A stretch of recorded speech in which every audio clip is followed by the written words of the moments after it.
যারা মনে করছেন স্পেন যেভাবে ফ্রান্সকে হারিয়েছে ঠিক একইভাবে আর্জেন্টিনাকেও সহজে হারিয়ে দেবে, তাদের জন্য একটা গুরুত্বপূর্ণ বিষয় আছে। ফ্রান্সের বিপক্ষে স্পেনের সাফল্যের বড় কারণ ছিল মাঝ মাঠের নিয়ন্ত্রণ।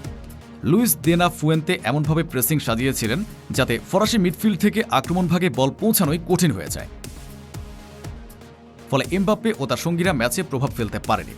কিন্তু আর্জেন্টিনার ক্ষেত্রে ছবিটা একেবারেই আলাদা। লিওনেল স্ক্যালোনির দল শুধুমাত্র উইং নির্ভর নয়, অ্যাঞ্জো ফার্নান্দেজ ও অ্যালেক্সিস ম্যাক অ্যালিস্টার মাঝমাঠ থেকে খেলার গতি নিয়ন্ত্রণ করেন।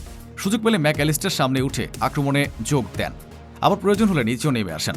এই বৈচিত্র্যের কারণে আর্জেন্টিনার পাসিং লাইন পুরোপুরি বন্ধ করা খুব কঠিন। আরেকটি বড় পার্থক্য জুলিয়ান আলভারেজ। তিনি শুধু গোল করার জন্য বক্সে অপেক্ষা করেন না, মাঝমাঠে নেমে এসে বলের দখল রাখতে সাহায্য করেন। আবার প্রতিপক্ষের মিডফিল্ডেও তীব্র প্রেস করেন।